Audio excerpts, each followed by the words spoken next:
Hi friends, உங்களுக்கு இதுவரைக்கும் ஒரு சந்தேகம் வர இல்லையா? இங்கிலீஷ்ல லுக், சி, வாட்ச் மூன்று வினை சொற்கள். இந்த மூன்று வினை சொற்களுக்கும் ஒரே ஒரு மீனிங் தான். என்ன மீனிங்? பார் என்ற அர்த்தம். அப்ப இந்த மூன்று வினை சொற்களையும் நாங்கள் எங்க யூஸ் பண்றது? எல்லாத்தையும் தேவைக்கேற்ற மாதிரி எங்கேயாவது யூஸ் பண்ணி கொள்ளலாமா என்று சொன்னா இல்ல.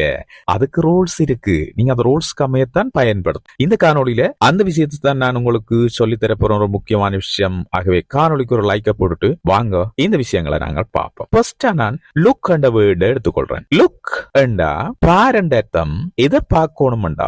குறிப்பிட்டு பார்க்கணும். ஏதாவது ஒரு விஷயத்தை குறிப்பிட்டு பார்க்கணும்.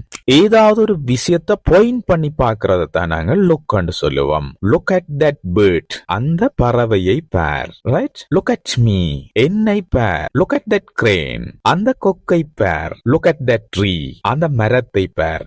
ஏதாவது விஷயத்தை குறிப்பிட்டு நாங்கள் பார்க்கணும்னு சொன்னா இந்த லுக்கை பயன்படுத்தணும். ஓகே தானே? So next C. சி என்று சொன்னா ஏதாவது விஷயத்த கருத்தூண்டி பாக்குறீங்களே, சும்மா அப்படியே நீங்க போகைக்குள்ள கண்ணுல படுறது எல்லாத்தையும் பாக்குறது தான் இந்த சி. சரிதானே? ஐ see him, நான் அவனை பாக்குறேன். நான் ரைட்?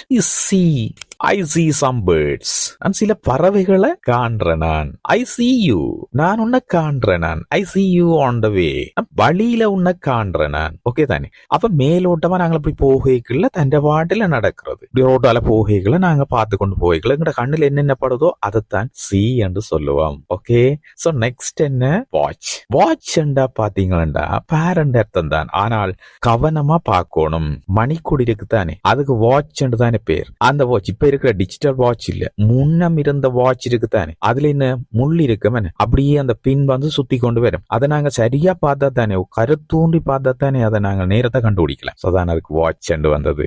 ஓகே தானே?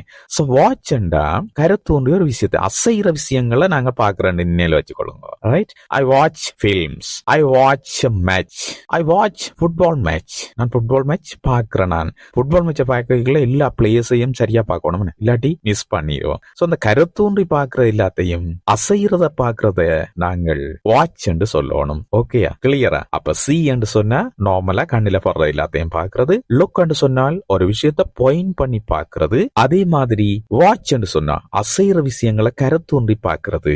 இந்த பாருன்றதுக்கு இன்னும் ஏராளமான சொற்கள் இருக்குது.